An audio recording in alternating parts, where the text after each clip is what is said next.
Hello everyone, I am Vanished Signal. And before we start with some new stories, like and subscribe to the channel. Also, comment down below from where you are watching this. Story 1, Tower 6.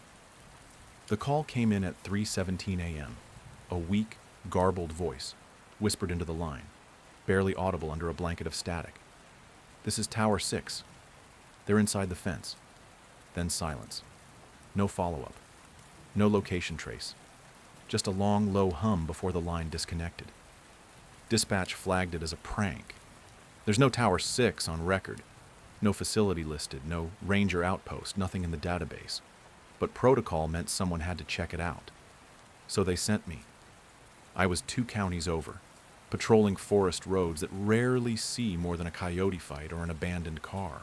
When the coordinates finally came through, it was deep inside the Brecon Pines Reserve, technically outside our jurisdiction, but still public land. I didn't argue. The place had a reputation. People talked about lights out there. Lost time. Radios that picked up breathing. Old ranger towers that weren't on any map. It took me nearly 90 minutes to reach the trailhead. My cruiser couldn't go further. I packed a flashlight, thermal scope, and a hand-cranked radio. The signal was already dying out. I hiked in. The deeper I got, the quieter it became. No crickets, no wind. Just the crunch of my boots on frozen needles. And then, through the trees, I saw it. Tower 6. It was tall, skeletal, and rusted through in spots. The kind of fire lookout they stopped building in the 1960s. The stairs groaned under me as I climbed, the forest watching with that tense kind of silence you only feel when something's holding its breath. The top level was empty. No radio equipment, no rations, no logs, just a chair facing the window. The glass was cracked, smeared with something that looked like ash. Written into the wood of the floorboards, scratched deep, were the words, "They got inside." My radio screeched. A voice cut through, my own. "Dispatch, I'm at Tower 6. There's nobody here." But I hadn't said that. I hadn't pressed the mic. And then the transmission continued. "I'm heading back. I think I lost something. Feels like time." That's when I noticed the footprints, my boots. Same treads, same weight. But they led back down the stairs and into the woods I'd just come from. I haven't moved since. The air in the tower isn't right. And from up here, I can see a second tower. One I didn't pass on the way in. Like this story so far? Leave a comment if you've ever heard a voice on the radio that wasn't supposed to be there. I stayed frozen in that tower for what felt like an hour, maybe more.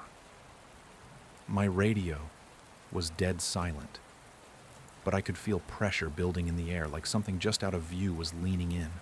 Every creak of the wooden structure felt deliberate, like it was reacting to something I couldn't see. Even the shadows felt sharper, like they'd developed a weight of their own.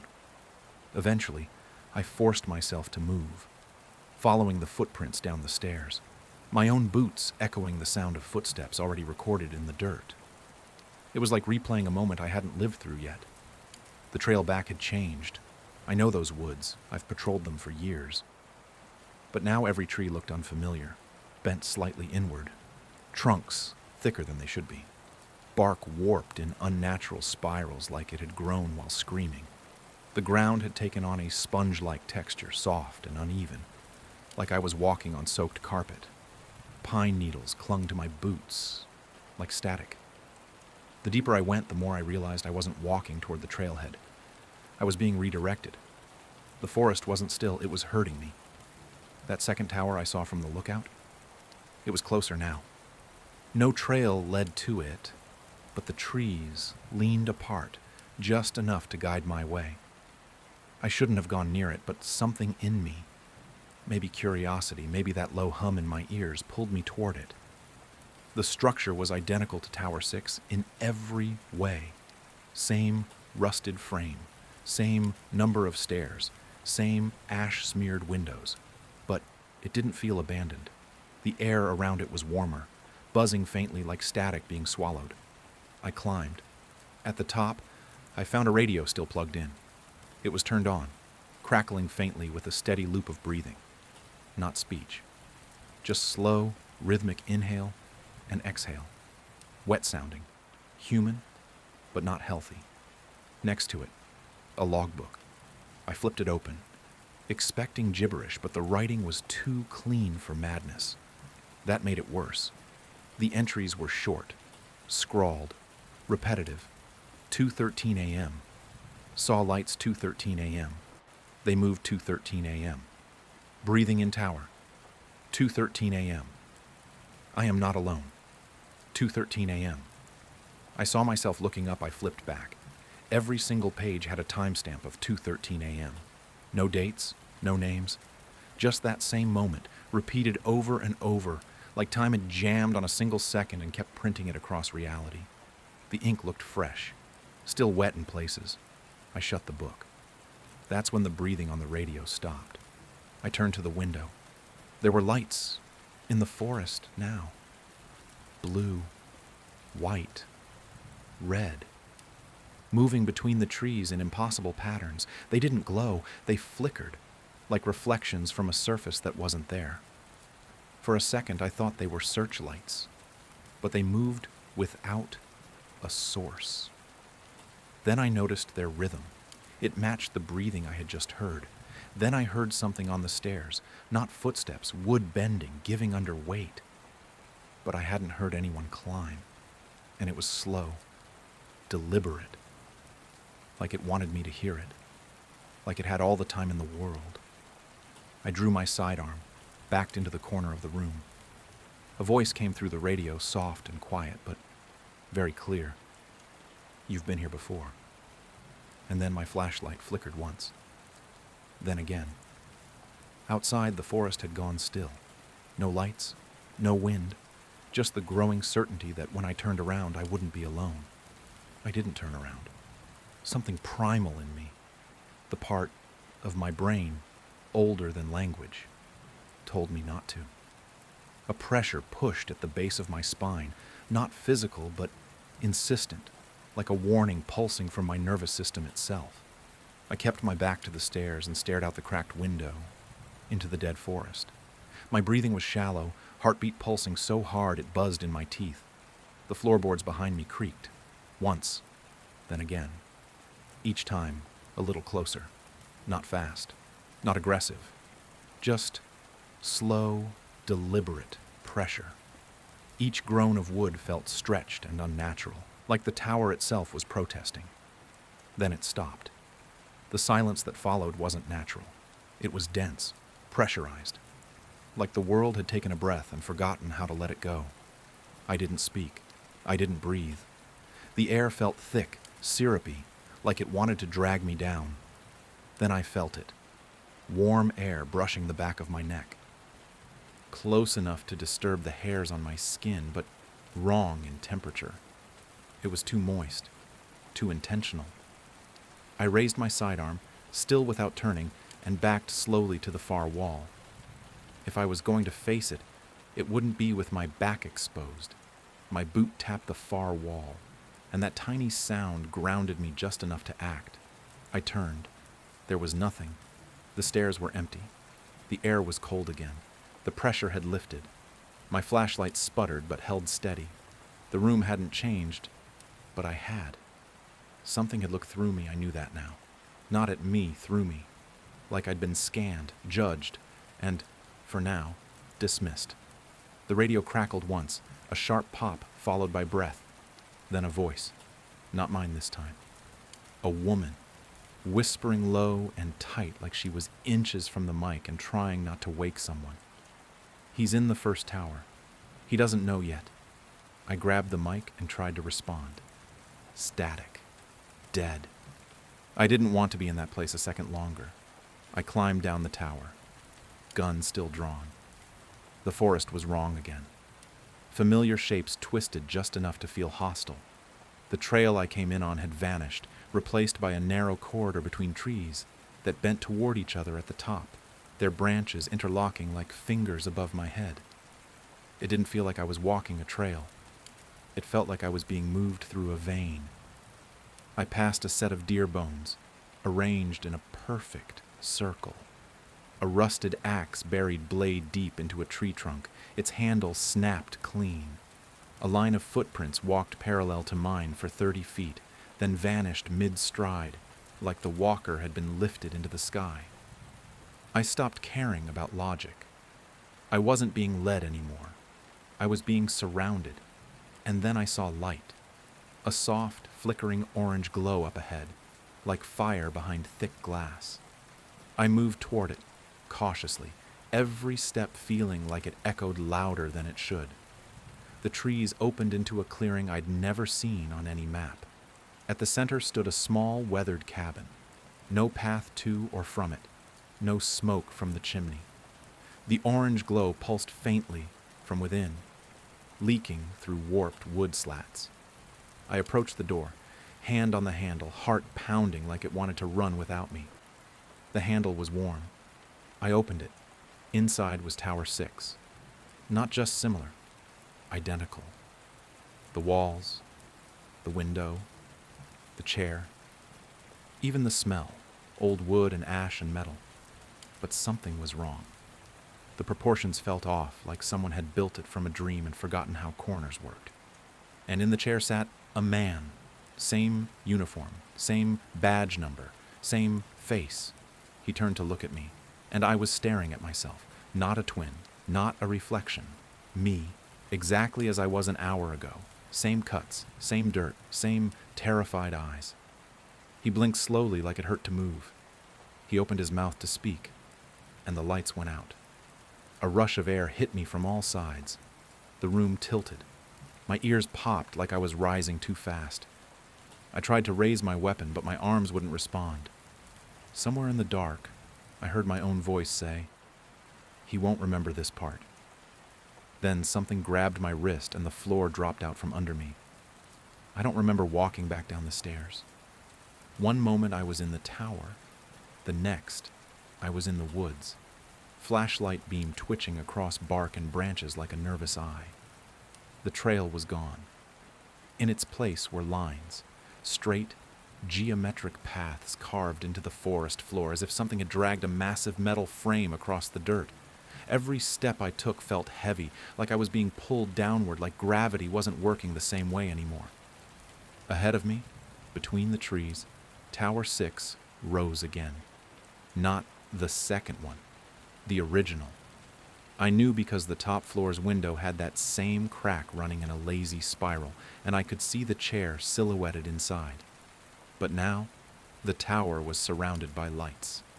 Flickering white spots hovered above the ground like fireflies on strings, humming faintly in a low, guttural tone that made my molars ache. The air smelled like burned wiring and ozone. I should have run. I didn't. I stepped forward. I crossed into the clearing, and the lights moved. Not away, around me, like a carousel. They spun slowly at first, then faster, circling tighter as I approached the base of the tower. I looked up and saw someone in the chair, not sitting, slumped, head hanging like it had been there too long. I climbed. Each step groaned like a dying animal. The wind was gone, replaced by the sound of my own blood rushing in my ears. When I reached the top, I stopped just before crossing the threshold. The figure in the chair was facing away, hair matted, shoulders uneven. I called out. No response. I stepped closer and reached out. My hand passed through it. No resistance, no body. The image shivered like static and dissolved. In its place, written across the back wall in ash, were 2 words, "Welcome back." The tower groaned again, but the sound didn't come from the wood. It came from below, the earth. I looked down and saw the lights coalescing, drawing lines in the dirt, symbols, circles, a language I wasn't supposed to read. My flashlight flickered. When it came back, I wasn't in the tower anymore. I was inside something deeper. A room with walls of wet stone. Red light pulsed in time with my heartbeat. Shapes moved behind a thin veil of darkness. They watched, but didn't move closer. I turned and saw the chair again. Only this time it was occupied. It was me. Eyes open, mouth moving silently, saying words I didn't recognize. As I stepped closer, I realized I was no longer holding the flashlight, no longer wearing my uniform. I was watching myself sit in that chair as if I had always been there. And then I blinked. I was standing at the trailhead. Daylight. My cruiser behind me. Radio buzzing with chatter. Except the trail I'd just come out of didn't exist. No tower. No footprints. Nothing but trees. The only evidence I had was my wristwatch, locked at 2:13 a.m., and the dirt under my boots, still marked with a symbol I couldn't explain. End of story. Story 2. Merriwick. The first thing I noticed about Merriwick was the silence, not the peaceful kind. More like the air had been sucked out of the place, like sound had been banned or buried. My car engine cut out 2 miles from the edge of town. It didn't sputter or die with warning. It just stopped, like the power had been drained. I coasted as far as I could, tires crunching over brittle gravel, then walked the rest of the way with nothing but my own footsteps for company. No birds, no wind, not even the background buzz of distant traffic or power lines. Just stillness, thick and unnatural, like the world had been paused mid-breath. The town sign leaned at a crooked angle, half choked by ivy and moss. Welcome to Merriwick, founded 1821. No population number, no recent maintenance. It stood like a tombstone. There were no welcome banners, no signs of community life. Yet, the houses looked occupied. Lawns overgrown but not wild, curtains drawn, driveways empty, like someone had left in a hurry or something had ordered everything to stop and freeze in place. It didn't feel abandoned.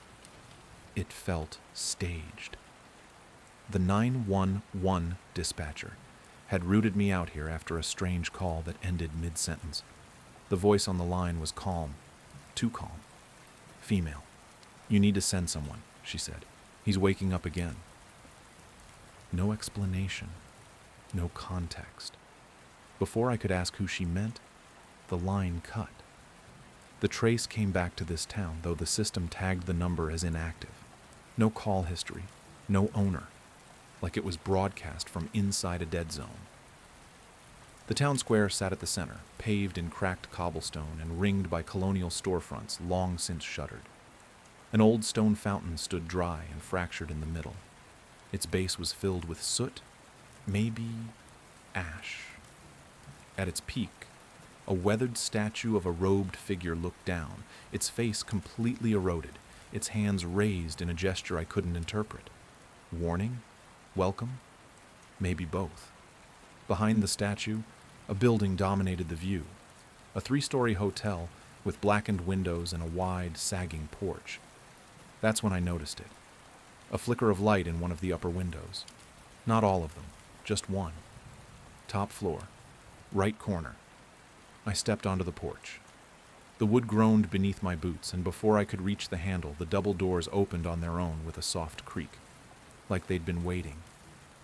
Inside, the air was stale with dust, smoke, and something faintly metallic. The lobby looked preserved, like a museum exhibit under glass. Furniture stood under white sheets like ghosts caught mid-motion.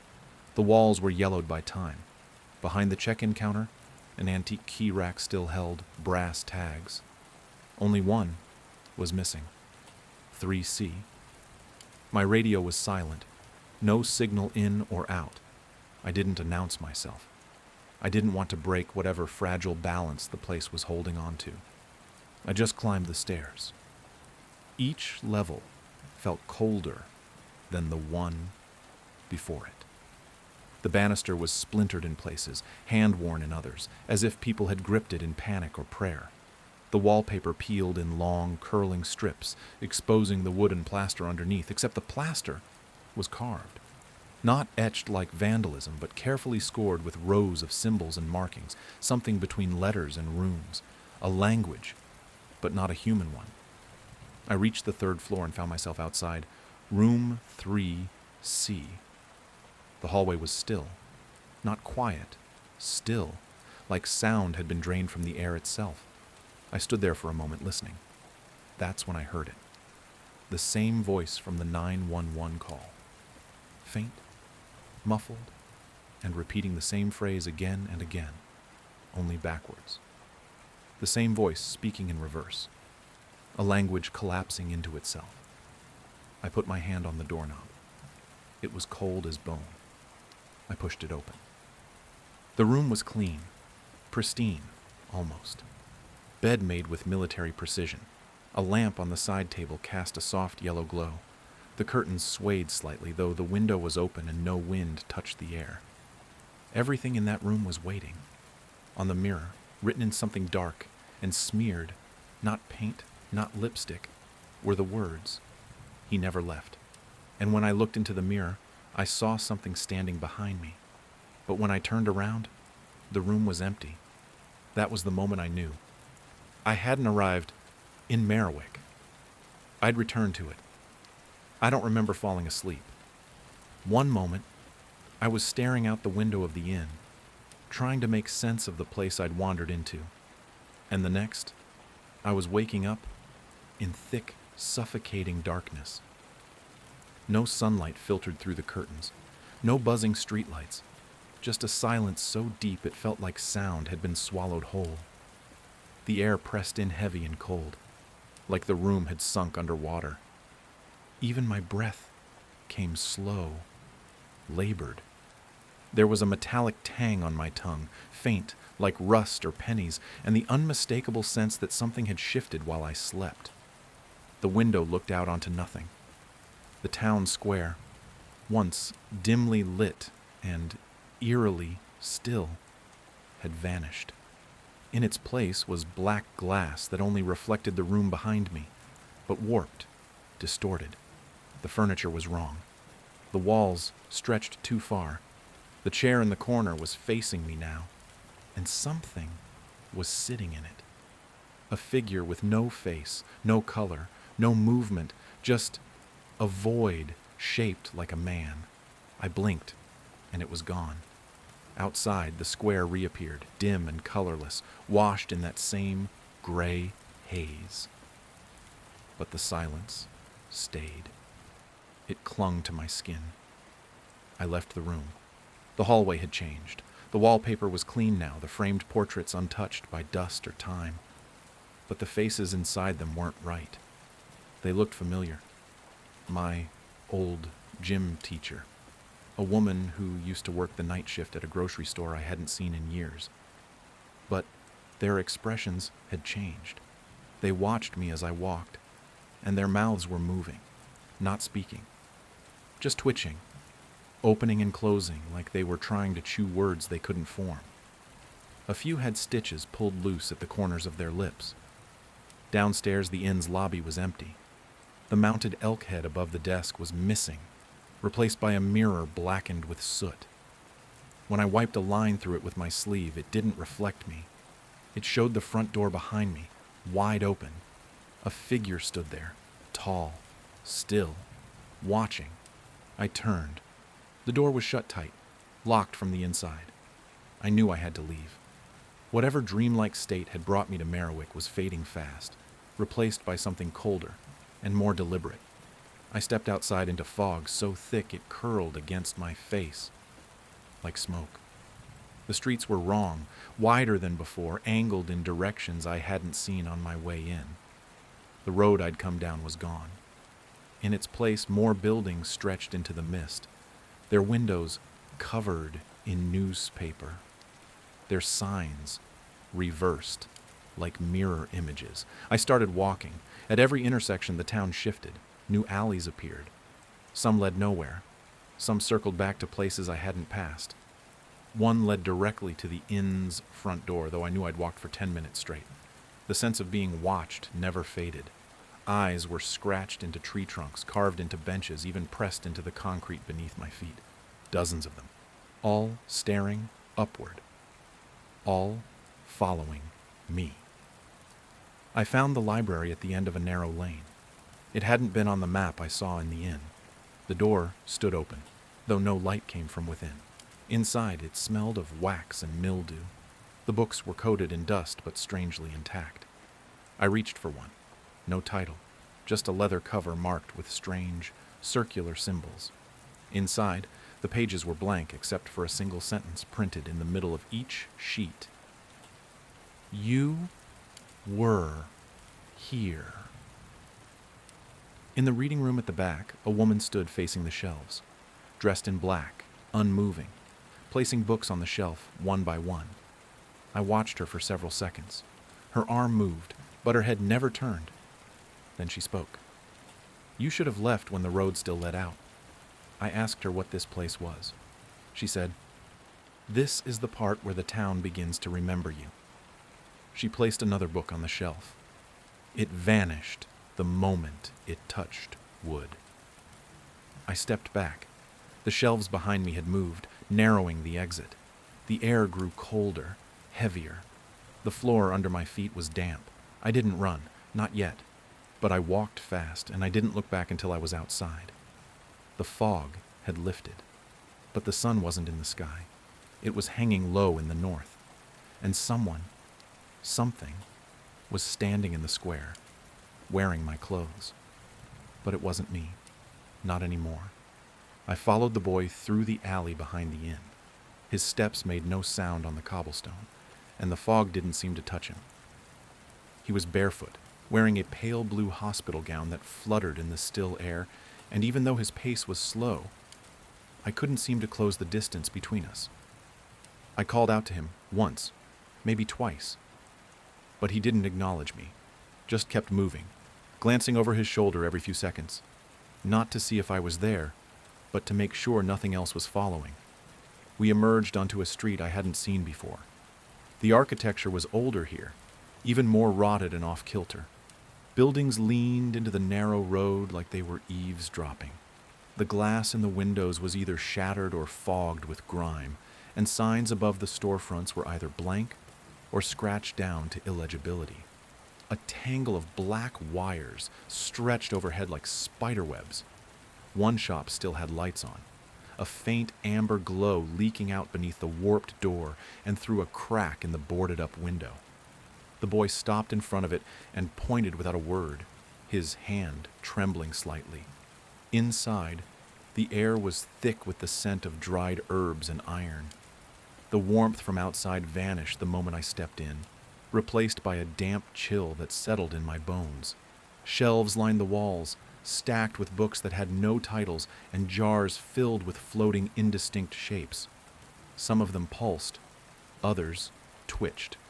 Behind the counter stood a woman with cataract-white eyes.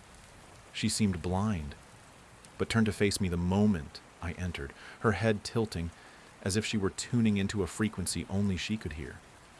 "You've been touched," she said. Her voice was brittle, but steady.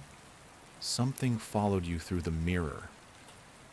I opened my mouth to speak, to ask what she meant, but she was already moving. She didn't walk so much as drift, the folds of her dress whispering along the floor as she disappeared into a beaded curtain at the back of the store. I hesitated, then followed her into a narrow room lit only by flickering candlelight.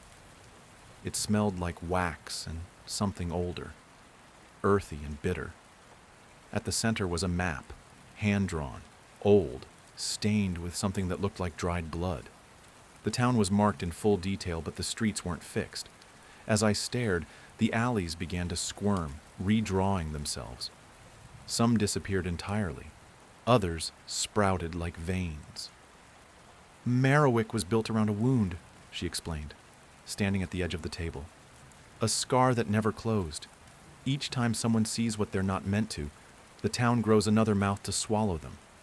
Every eye open forces the place to blink in self-defense." She placed a small wooden token in my hand. It pulsed faintly, warm like skin, and etched with symbols I didn't recognize. "When you see the door, use this. Don't knock. Don't speak. Just go. And do not turn around once you enter." I asked her who the boy was. She didn't answer at first. Then she looked past me toward the doorway. "There was no boy," she said softly. Not anymore. I turned. The doorway was empty. The shop was silent. The shelves that had been packed moments ago were bare. The lights had dimmed to near darkness. Even the air felt thinner. When I stepped back into the alley, the world outside had rearranged itself. Familiar buildings were in the wrong places. Some seemed duplicated, others erased. The inn was gone. In its place was a tall, black structure that hadn't been there before. It rose 3 stories, featureless and windowless, like a monolith cast in burnt wood. At the front was a single door, heavy, wooden, warped from moisture and time. I felt the token in my pocket pulse again. This time, it was stronger, urgent. From behind the door came a sound that didn't belong in any place. A chorus of voices, whispering in sync, layered one over another, speaking a language I didn't know but somehow understood. My vision blurred at the edges as I listened, and my heart began to race with something colder than fear. They were saying my name. They were calling me home. And they were getting closer. The farther I ran, the more the town warped around me. What had once been familiar streets became impossible. Alleys, looping corridors, buildings folding in on themselves like scorched paper curling into itself. Merriwick wasn't just falling apart. It was turning inside out. Signs re-lettered themselves when I looked away.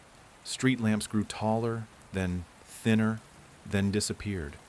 I turned a corner I'd walked 5 times before and found nothing but a wall of fog, dense as concrete. The ground beneath my feet pulsed like something breathing just under the soil, and the air, wet and coppery, felt like it was pressing inward, like the town was trying to inhale me whole. Doors opened to brick walls. Windows looked out onto scenes I hadn't lived but remembered with terrifying clarity. In one, I saw myself at age 7, running through sprinklers in a backyard that didn't belong to any house I'd known. In another, I stood older, hunched over a desk covered in yellowed paper and charcoal sketches, maps of Merriwick, down to the cracked pavement and rusted signs. I had drawn this place. I had drawn it before I'd ever known it existed. I stumbled back into the square. The fountain had cracked in half, vomiting thick black sludge that steamed where it touched the stone. The statue at its center, the one of the town's founder, or mayor, or priest, was gone.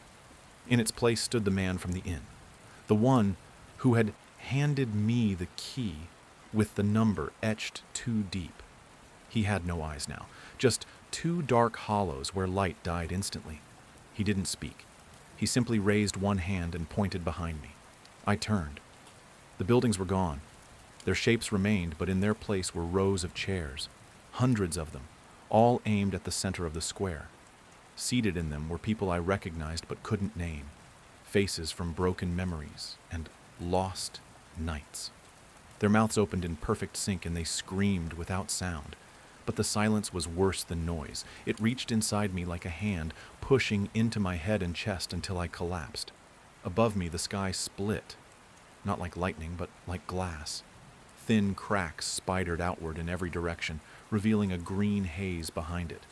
Unnatural, sickly. Then came the bell, one long, low chime, deeper than anything I'd heard before. It echoed through the bones of the buildings, through the gaps in the air, through my teeth. A resonance that said, "This is the end." Something opened beneath me. Not a trapdoor, a space, a wound. I dropped, falling not through distance but through moments, each second peeling back like old wallpaper.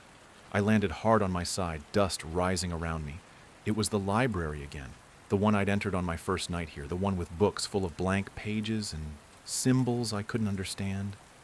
The candles were lit. The dust floated perfectly still. And she was there, the woman in black. Only now she was facing me. "You remember now, don't you?" she said. Her voice carried no breath, no echo. Just wait. "I was never a visitor," I said. "I've been here longer than I thought." She nodded slowly. You dreamed it first. Then you wrote it. Then you fed it. Every thought, every story you spun in your head gave it more shape. You built the streets. You named the inn. You gave Merriwick its teeth. I staggered to my feet. Can I still leave? She stepped aside. Behind her was a mirror. It was old, cracked at the corners. But it didn't show me. It didn't show anything I could understand. Just a hallway, black and endless, twisting hard to the left like a broken joint. You can try, she said. But remember, Merriwick keeps what it doesn't return, and it's been starving for a very, very long time. I didn't want to step forward, but I did. And as I crossed the mirror's threshold, I felt something detach. A name. A memory. My voice, maybe. I left the mirror behind. I left the library. I left the square. But most of all, I left the version of me that thought they were still in control. Because in places like this, names are the first things to rot, and mine is already gone. End of story. Story 3. The Water Tower. It hadn't rained in 7 weeks, but the water tower in Marlin Hollow was overflowing. Not dripping, not leaking, pouring. Sheets of water fell steadily from its base, running down the supports in long, dark streams that soaked into the cracked earth below. The town's maintenance department received over a dozen calls in a single night, but none of them from actual residents. Every caller refused to give a name, and all the numbers traced back to disconnected lines. When the city dispatcher finally sent a technician to check it out, he never came back. That's when I got involved. Technically, I work cold cases, things that can afford to wait. But the chief pulled me aside, personally, and told me this one couldn't. "You're from Marlin Hollow, aren't you?" he asked, like he didn't already know. "Then maybe you'll understand what's wrong with it." I drove out the next morning. The sun was bright, but it didn't feel like day.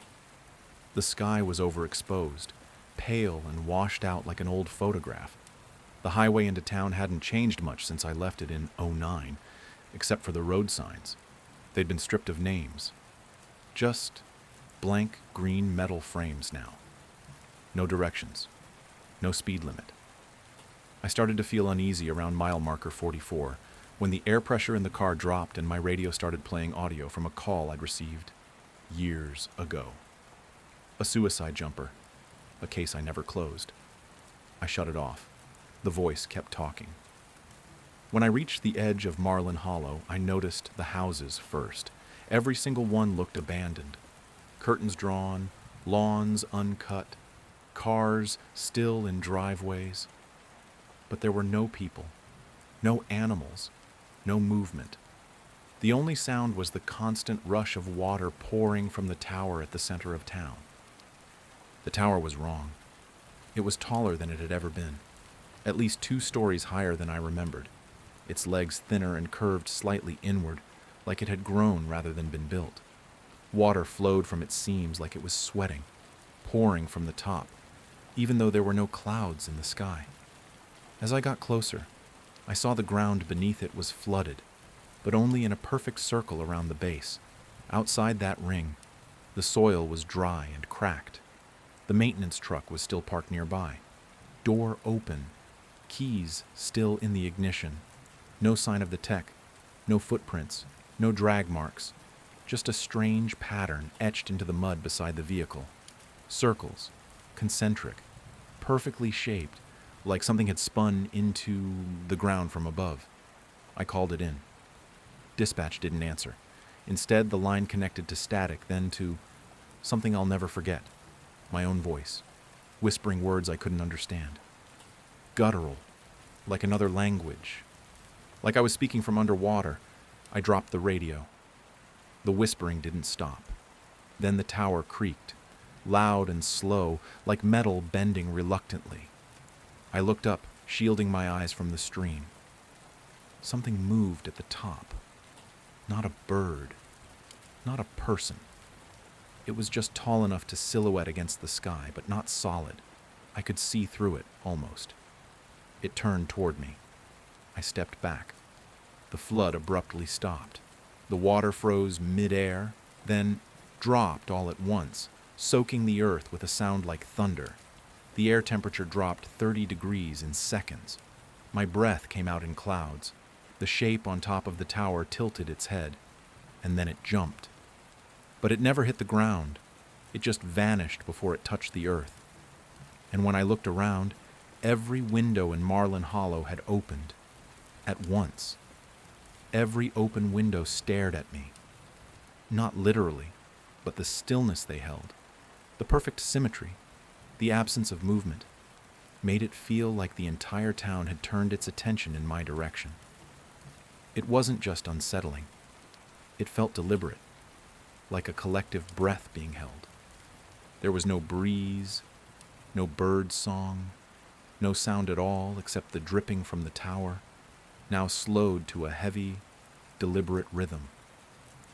I backed away from the base and crossed the road to get a wider view. As I did, I noticed something new. The water on the ground wasn't spreading. It was holding a shape. From above, it would have looked like a massive eye. Not a puddle, not a spill. An iris and a pupil, with the tower planted directly in the center. I walked the perimeter of the wet ground, careful not to step inside it. The air felt charged, metallic, like standing near a lightning strike that hadn't landed yet. My boots skidded slightly on the dust-dry soil just inches from the water's edge.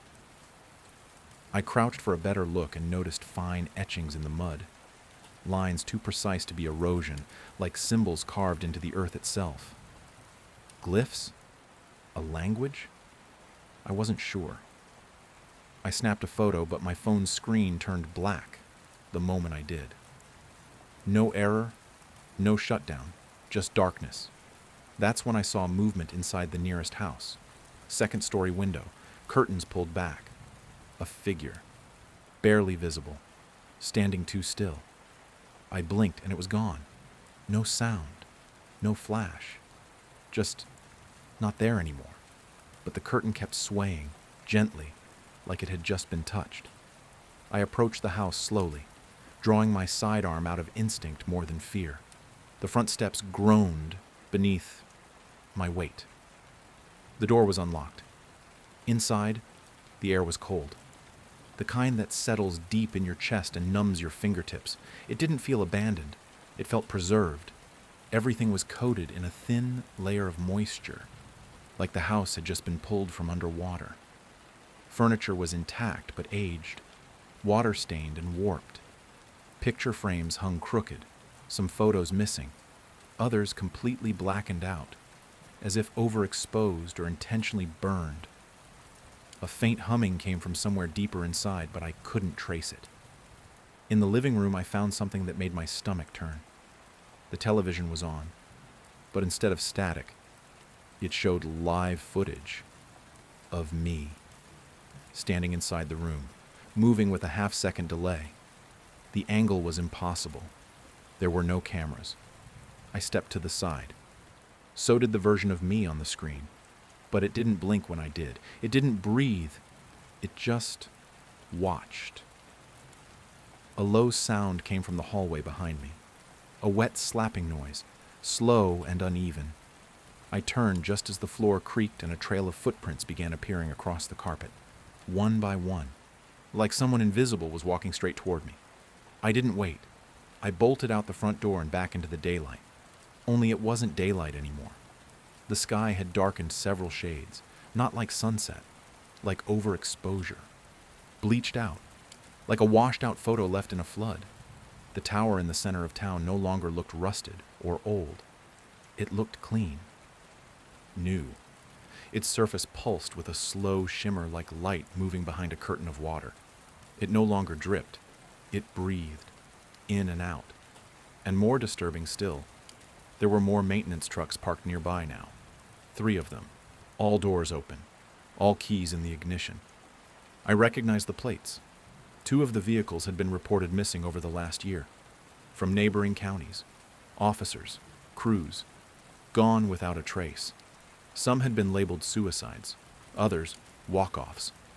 But here they were, empty. abandoned like props left behind after a show. Something in the tower moved again. This time I didn't just see it, I heard it. A single word, carried not by air, but through the ground, resonating up through my boots and bones. Return. The word wasn't in English, it was just the meaning I felt. A compulsion. A weight. I turned and ran back to my car. When I got there, it was covered in a film of condensation. The windshield was fogged from the inside. On the glass, written in broad streaks, were 4 words. You never left here. I jumped back, heart pounding. I circled to the trunk to check my gear. My notepad was missing. My radio battery was melted. Even the spare uniform in my go bag was damp, like it had been submerged in a lake. Then I heard a groan, not from the tower, from the woods. And behind me, somewhere deeper in the hollow, a second tower began to rise. It didn't build itself slowly. It stretched upward in jerks and lurches, groaning like metal forced into place by invisible hands. Its top was already forming. An observation deck lit from within, orange, flickering, like a beacon. I should have left. I should have run. But something was calling me back into town. Not a voice, a feeling, like I'd forgotten something important. Like I was supposed to be here all along, and whatever was waiting in the new tower knew me by name. I kept walking. I don't know why. Every part of me was telling me to turn back, get in the car and leave Marlin Hollow behind for good. But it felt like I'd already crossed some line I couldn't uncross. The windows had opened on their own. All of them. Dozens of them yawning out at me like empty eyes. Still no people. Still no sound. Just that pressure, like the sky was pushing down harder with each step. Every breath I took felt thick, humid, like the air had absorbed something it wasn't supposed to, like the atmosphere remembered what happened here.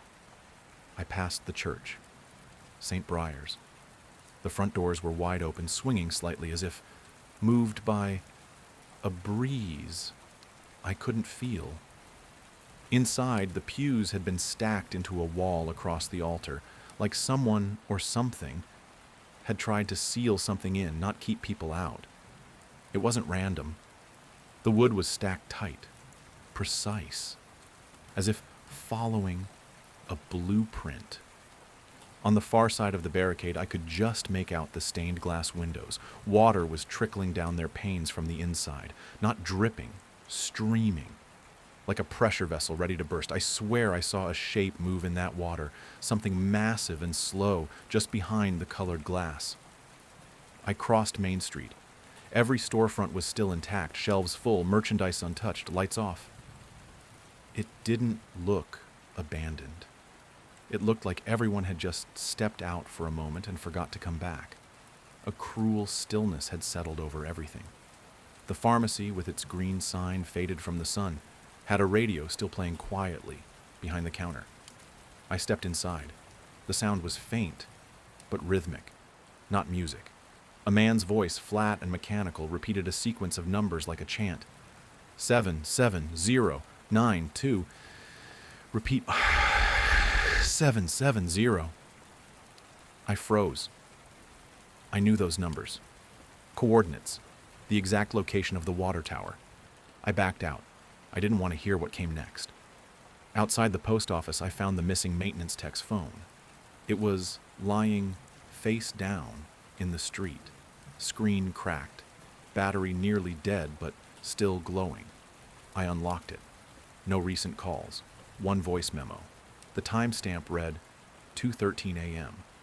I hit play and almost dropped the phone. It started with deep, ragged breathing too close to the mic. Then came a low, continuous trickling sound. Not background noise. Intentional. Like someone had set the recorder near running water. And then the voice. Close. Too close. Whispering. The water remembers. It was followed by screaming. High-pitched, chaotic, but not from one person. It was a crowd. A wave of overlapping voices. Male, female, young, old, all shrieking at once, not in panic but in recognition, like they'd seen something they couldn't forget. The recording faded out into a hiss, and underneath it, if you listened hard enough, you could hear whispering, like the voices hadn't stopped, like they were still there, just on the other side of the speaker. I deleted it. My fingers trembled for minutes after. That's when I noticed the sun. It hadn't moved. I checked my watch. 2:13 p.m. My phone's clock said the same, but I'd been walking around for what felt like hours. The shadows hadn't changed. The heat hadn't shifted. The town was stuck. I headed toward the school next. Marlin Hollow. Elementary. It was on the edge of town, past the rec field and old baseball diamond. I hadn't set foot near it since I was 17, and the place gave me chills even then. The building looked unchanged. Weathered brick, boarded windows, rusted handrails, but the flagpole in front was gone. In its place stood a metal spire, twisted like it had been melted and reformed into a spiral. At its top was something impaled. At first, I thought it was a bird, but it had no bones, no real structure. Its body sagged like wet paper. Its skin rippled as if it were breathing.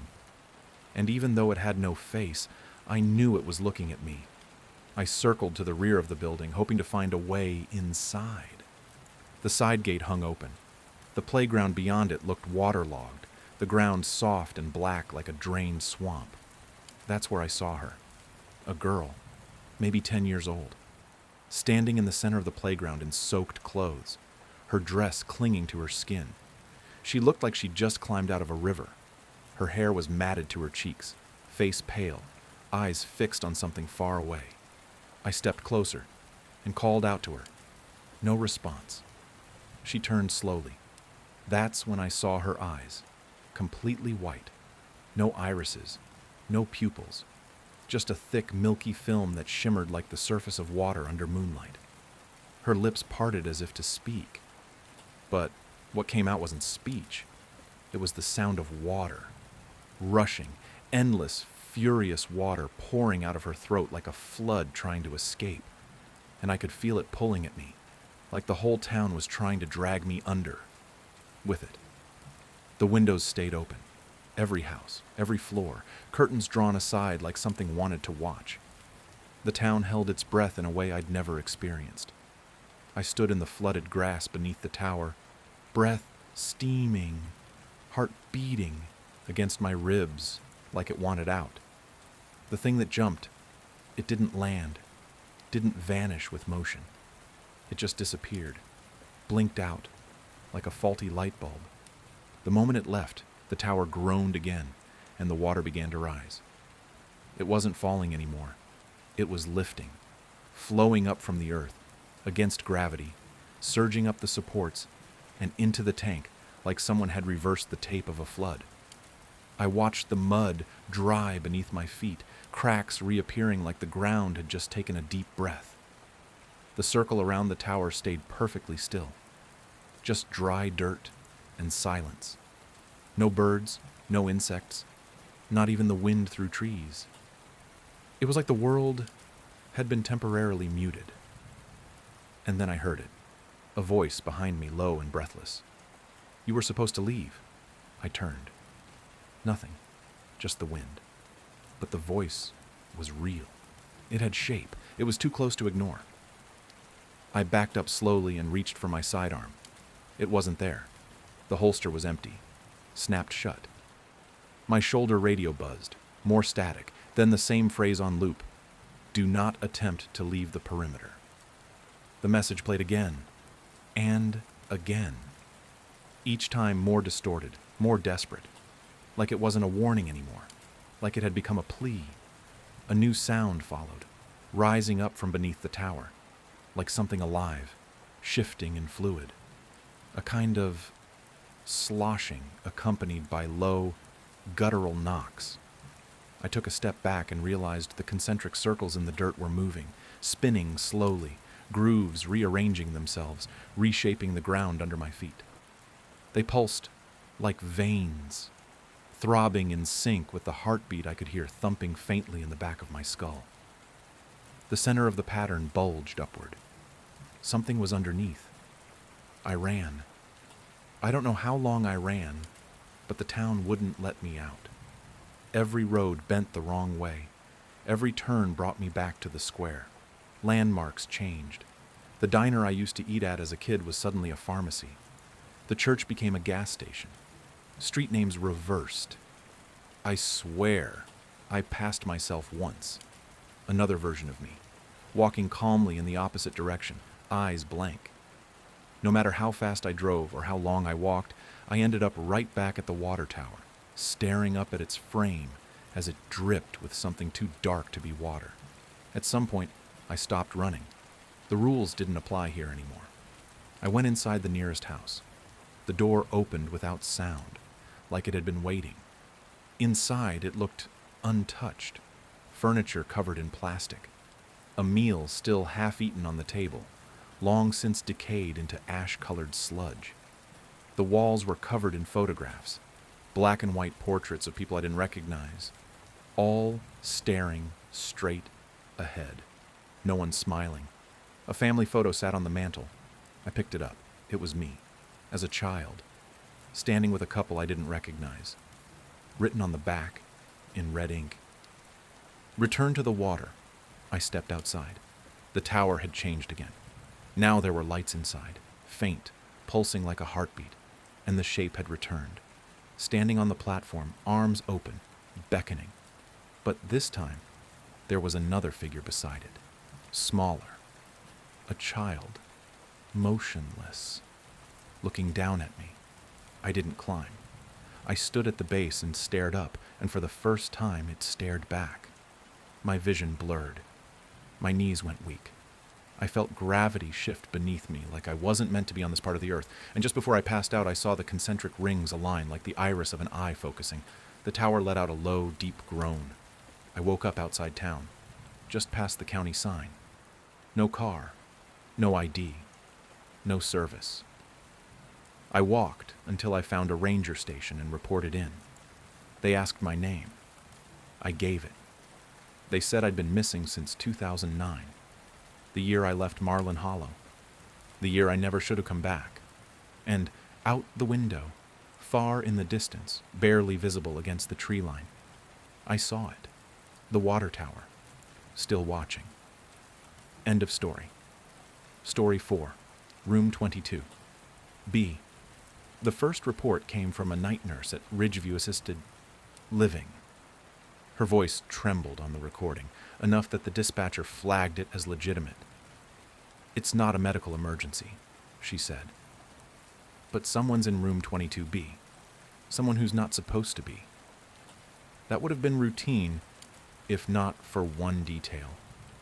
Room 22. B had been sealed for 4 years. After the fire. After the incident, everyone here had agreed, officially and unofficially, never to speak about again. The hallway to 22B was walled off with plaster and caution tape. No one was supposed to go near it. Not staff, not residents. I was off duty when they called me in.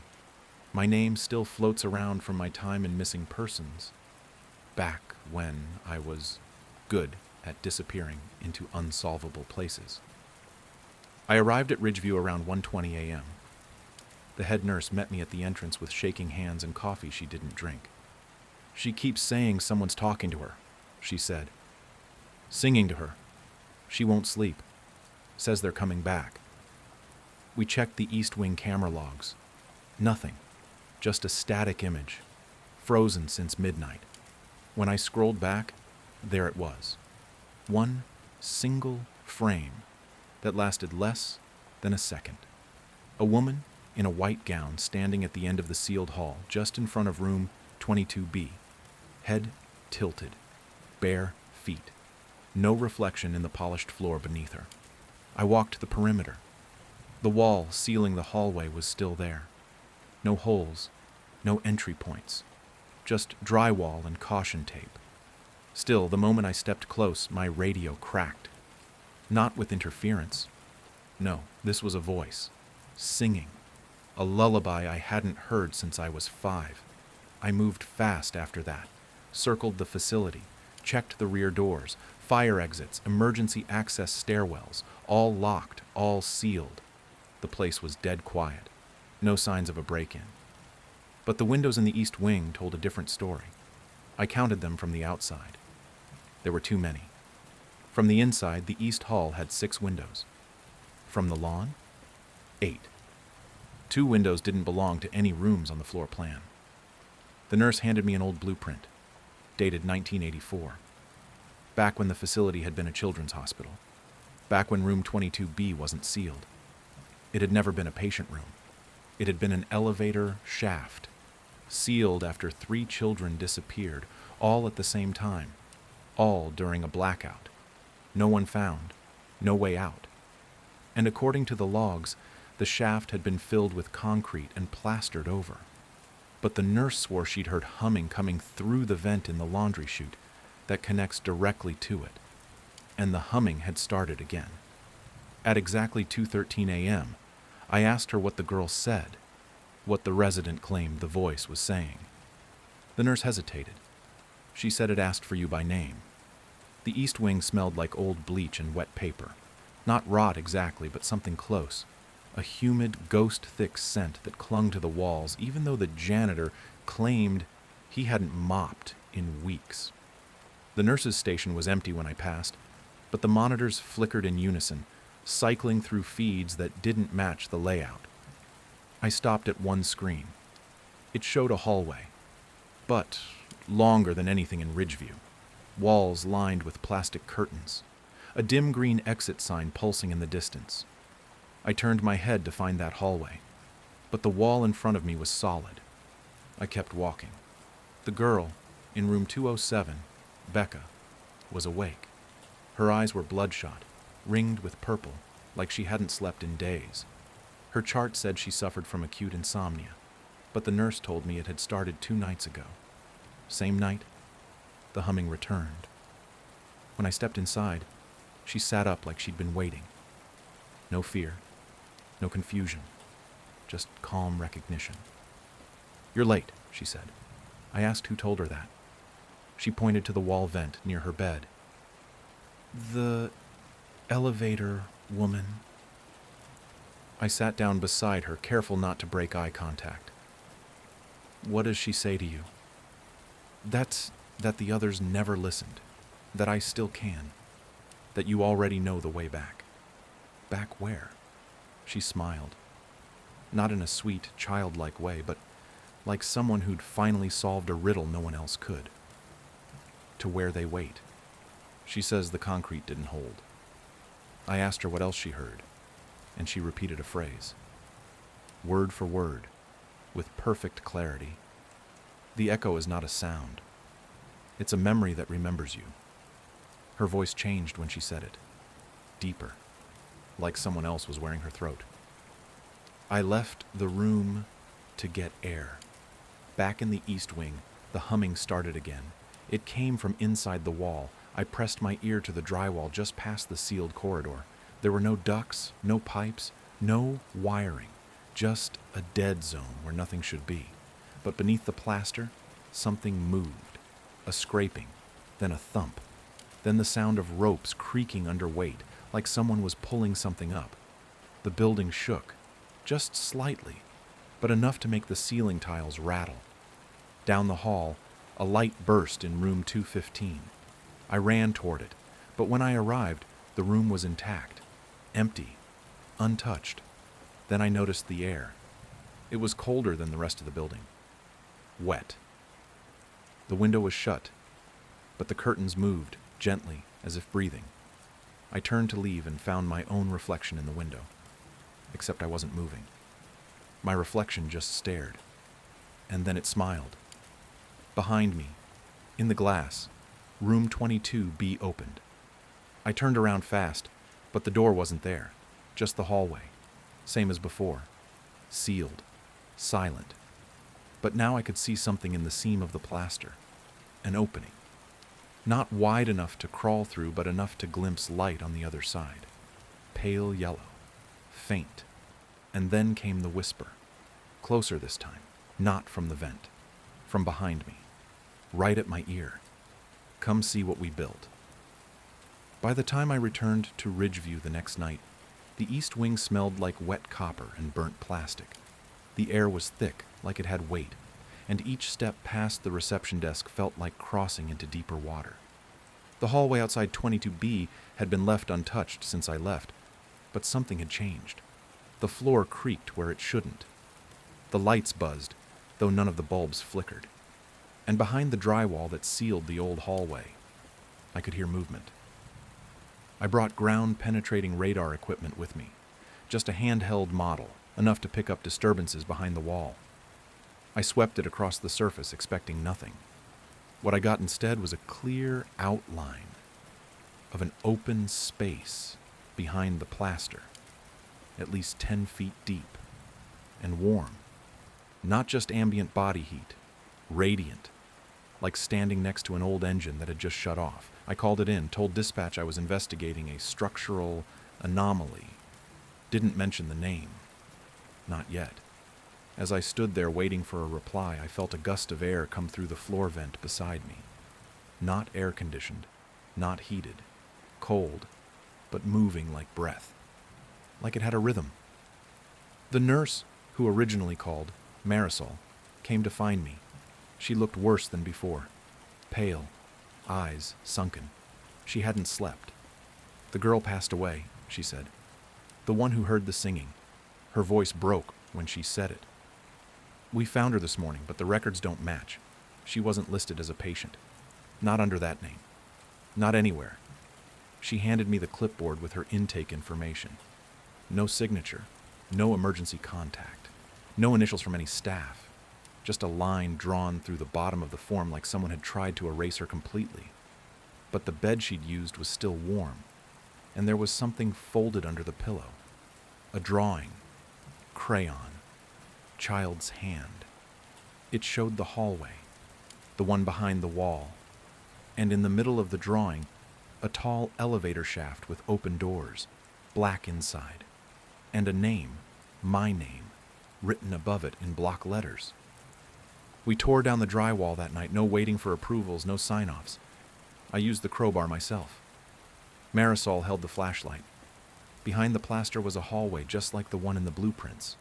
Older tile, cracked and blistered with age. The paint had peeled in long, curling strips, revealing names beneath the surface. Names of kids, first names only, written in layers like graffiti, like they'd been added again and again over years. At the far end was the elevator, but the doors weren't sealed with concrete. They were open, and there was no shaft, just black. Not darkness, not shadow. Black, like absence.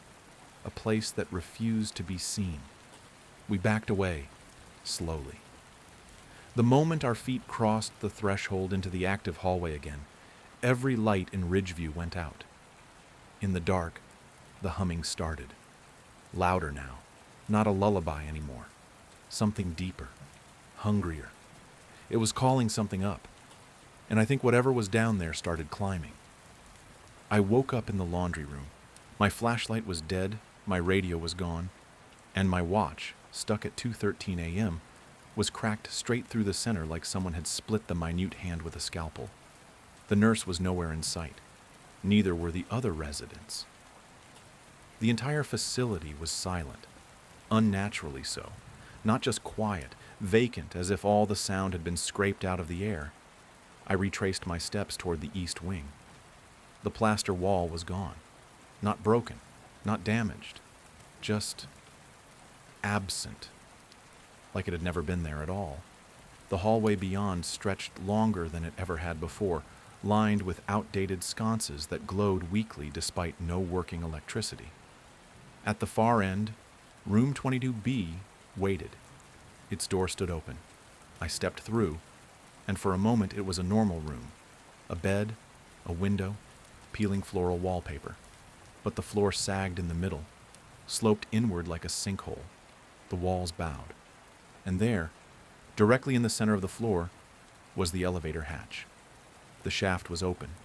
No cables. No machinery. just a vertical tunnel carved into black. I shined my light into it and watched as the beam dissolved after a few feet, like it had been swallowed. I was about to turn back when the humming began again, so loud it seemed to vibrate in my ribs. Then came the singing, a lullaby in a voice I recognized, my mother's. I hadn't heard her voice in years. She'd been gone since I was 17. But this was her, word for word, note for note. The same lullaby she used to sing when I couldn't sleep. I leaned closer to the shaft, unsure whether I was being pulled or just too tired to resist. A shape moved below, not climbing, just rising, gliding up the shaft without effort or urgency. It had no face, no eyes, just folds of skin like melted wax with a mouth that didn't open but still sang. I backed away, tripped, hit the wall. I wanted to run but couldn't remember how. The thing stopped just below the hatch, inches from the edge. I could see its fingers, long root-like extensions curling along the rim. Then it whispered, "Oh, you opened the door." The lights above me shattered. Glass rained down in slow motion. I shut my eyes, waited for the pull, but nothing came. When I opened them again, I was lying in the middle of the facility lobby. Lights on. Nurses bustling past like nothing had happened. I called out. No one looked. I wasn't in the same place. Everything was slightly off. Too quiet. Too clean. I turned to the front desk. The plaque on the counter didn't read Ridgeview. It read something else. Memoria Children's Center. I wasn't in the present anymore, and the elevator in the East Wing just dinged. It was headed up. To room 22. B. End of story. Story 5. Mile marker. 156. The call came from a stretch of highway that doesn't officially exist. According to state records, Route 41 ends at mile marker 154. But at 3:47 a.m., a trucker named Ellis Vega called in from mile 156, claiming his rig had stalled near a rest stop that wasn't on the map. He sounded shaken, said there were no other cars, no cell signal, and a payphone on the side of the road kept ringing. Dispatch tried to pin his location, but the coordinates kept looping, like he was driving in a circle that didn't close. I got the call because I used to be highway patrol. I knew Route 41 well, worked that corridor for 7 years. I told the dispatcher it had to be a GPS error. She didn't argue, but I could hear it in her voice. Something was off. I drove out past 154 just after dawn. Nothing unusual at first. Road was clean. Sky was pale. But I noticed something as I passed the 154 marker. The trees changed, subtly. The bark grew darker, twisted, like it had been burned from the inside out. And the road narrowed. Not visually, but in how it felt. My tires felt closer to the edges, like the lanes were getting thinner. Then I saw it. A sun-bleached sign for Rest Stop 156, nailed crooked into a pole that hadn't been painted in decades. Below it, a concrete loop barely wide enough for 2 cars. A building stood at the far end. Low roof, vending machines, restrooms, and a bench out front. The lights inside flickered even though the power lines had all been cut. I parked and stepped out. The air was too still, not silent, still, like it was waiting. My boots crunched gravel that hadn't seen fresh tread in years. I called out, but there was no answer. The moment I reached the bench, the payphone on the wall rang. A single chime, then silence. Then it rang again, steady, inhumanly patient. I picked it up. A voice on the other end said, "This is where the road ends. That's it." Then static. I hung up, turned around to head back to the cruiser. It was gone. Not moved. Not hidden. Gone. The loop of the rest stop now stretched into forest on both sides. No highway, no sign. Just a single stretch of gray-black asphalt vanishing into trees that hadn't been there 5 minutes ago. The vending machines behind me lit up and began to cycle through products that didn't exist. Names I couldn't pronounce. One of them showed my face on the reflection of the glass. I turned to leave, thinking I'd walk straight until I found the road. But I passed the same sign again after 8 minutes of walking. Rest, stop, 156. The bench was still warm from where I'd just been sitting, and the phone rang a third time. I returned to Ridgeview the next night with a crowbar, a spare flashlight, and an excuse written in shaky handwriting from the facility director authorizing me to assess the East Wing for structural concerns. It was a formality. No one wanted to say out loud what we were really doing, reopening something that was supposed to stay shut. Something we'd all agreed never to touch again. The wall blocking the old hallway to room 22B was cheap drywall and tape, but something about tearing it down felt wrong, like I was cutting stitches before the wound had closed. I peeled the tape back first. It came off easily, like it wanted to be removed. Then the first swing of the crowbar into the drywall. Hollow, thin, but underneath, the air smelled different. Older, not musty, sterile. Bleached clean in a way that didn't match the rest of the building. The hallway revealed behind the wall was completely intact. Floor tile pristine, untouched by time. Lights overhead flickered on automatically, motion sensors responding to a presence they shouldn't have detected.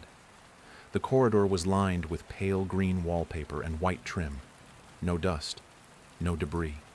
It looked brand new. At the end of the hall stood the door to 22B. Smooth, white painted metal with a vertical window at eye level. Glass fogged from the inside. No handle, just a panel on the wall beside it with a cracked red light. I approached slowly. Every step made my skin crawl, like something was matching my pace on the other side of the wall. I pressed my ear to the glass. Silence. Then a whisper, close and sharp. "You shouldn't be here." I stepped back. The red light on the panel blinked and turned green. The door hissed softly and slid open without a sound. Inside was a narrow room, too small to be a living space.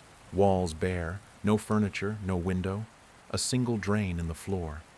In the center sat an old hospital gurney with leather restraints, untouched but stained. And sitting on the gurney was a girl, or what looked like one. She was facing the wall, long black hair draped over a pale hospital gown, motionless. I didn't speak, I didn't move, but I could hear her breathing, slow, deliberate, and just slightly out of sync with my own. Then she spoke. I waited. You didn't come. I opened my mouth, but nothing came out. She turned slowly, just enough for me to see her eyes. They weren't angry, they weren't scared, they were mine. The lights flickered and she was gone. Gurney empty, room unchanged. The drain in the floor began to vibrate, rattling against the tile, like something was pushing up from below. I backed out fast, hit the panel to close the door, but the panel was gone. Just smooth wall now, seamless, no door, no evidence it had ever opened. Then, from behind me, the humming began again. Not from inside room 22B, but from further down the hall, deeper than the blueprints allowed. A hallway that didn't used to be there, and it was getting longer. The fourth floor didn't exist, not officially, but the elevator went there. That was the part they'd left out of the report. That, Ridgeview's elevator still had a fourth floor button tucked behind the key panel. No label. Just smooth brass with a worn edge where dozens, maybe hundreds of fingers had pressed it over the years. I found it by accident while trying to reset the elevator circuit. My fingertip grazed the corner of the plate, and it clicked like a secret latch. The panel shifted. The button was there waiting. I pressed it. The doors closed, and for a few seconds, the elevator simply hummed. Then everything dropped silent. No motion, no cables groaning, no lights flickering. Just a deep stillness. I wasn't sure it was moving. And Then the doors opened. Fourth floor. It wasn't right. The hallway was too narrow, carpeted in deep burgundy, walls yellowed with age, old fluorescent lights buzzed overhead, but too dim to see more than 20 feet ahead. Everything smelled faintly of bleach and iron. There were no doors, only framed photos lining the walls. Children, all unsmiling, all alone in frame. None of the frames had glass, just paper mounted crookedly to cheap wood. All the faces were familiar. Mine was among them. From a year I didn't remember. Age 6, maybe 7. Eyes vacant, shirt stained. In the bottom corner of the photo was a room number. 22. B. I kept walking. The corridor narrowed again, sloping downward slightly, though I never noticed the incline. The light fixtures began to pulse in rhythm, like breath. At the far end of the hallway, a door waited. Dark green, paint peeling. The number was hand-painted directly on the wood, 22B. The closer I got, the more the air felt heavier, dense. I reached out. The doorknob was ice cold. It turned easily. Inside, darkness. No furniture. No bed. Just old tile flooring and water damage on every surface. The far wall was missing. In its place was a black opening, an unfinished elevator shaft empty of cables or supports. Just depth. And in that depth, something moved. Not a shape. Not a figure. A rhythm. It pulsed outward like sonar. The room buzzed with it. Then the light behind me, just outside the hallway, shut off. I turned, but the door was gone. Not closed. Gone. That's when I saw the footprints, wet, bare, and leading directly out of the shaft. They hadn't been there a moment ago. I wasn't alone in 22B. Something had come back from wherever that shaft led. And it wasn't finished looking for whoever sealed it up. The road was longer now. Not metaphorically, physically. I checked the odometer twice. No matter how far I drove, the marker never changed. It sat on the side of the highway like a fixed memory, just ahead, just barely out of reach. My headlights illuminated the same warped tree over and over again, same bent trunk, same nest of wires twisted through its branches. I stopped the cruiser and stepped out. The air was too still. Even the night felt held in place, as if time had decided to idle. I walked to the mile marker and placed my hand on it. Cold, damp. It hummed slightly like metal on the verge of speaking. That's when I saw the second vehicle, an old patrol car, engine cold, parked 30 feet off the road, partially hidden behind the tree line. I approached slowly. There was no one inside, but the doors were unlocked, and the interior lights still glowed faint yellow. On the dashboard sat a cassette recorder. It clicked on the moment I touched the door. Call came in at 2:13 a.m., said a voice. My voice. Single vehicle collision. No wreckage found. Driver's name, Officer Daniels. Badge number 4612. That was my badge. I checked again. Still pinned to my chest. Still real. But the voice on the tape continued. Witness said they saw the vehicle swerve off the road, then vanish. No noise. No impact. Just gone. I turned off the recorder and stepped back. But the cruiser's engine started. On its own. The headlights turned on. They weren't aimed at the road. They were pointed toward the woods. A new path had opened. Jagged, narrow, and lined with the kind of silence that only exists inside something sealed off from the rest of the world. I followed it. I don't know why. Some part of me needed to know what had happened to Daniels. Or maybe I already knew. The trail led to a clearing. In the center was a perfect circle of road asphalt, like a chunk of highway had been surgically removed and planted in the dirt. On it sat a single object, a highway cone marked 156 No Road. No cars. Just that fragment. Like a memory trying to take physical shape. My radio crackled. This time, no voice. Just a sound. Scraping. Nails or claws on concrete. then breathing, then the distinct click of a seatbelt being unlatched. I turned. There was someone standing behind me. No uniform, no face, just the silhouette of a person filled with static, flickering faintly like a corrupted video frame. When they stepped forward, I heard my own voice say, "I never left." I just stopped moving. And then the ground beneath the asphalt opened. No explosion, no violence, just a slow, seamless descent, like the road was being lowered into something deeper than the earth. I backed away, but the trees had already rearranged themselves. I couldn't find the path. I couldn't find the cruiser. I couldn't even find the sky. I woke up in my own bed, drenched in sweat, uniform folded on the chair, radio turned off, badge missing. But on my wrist was a hospital band. Patient, Daniel Mercer. Status, unresponsive. Admitted, February 13th. The date of the call, the one that never stopped ringing. End of story.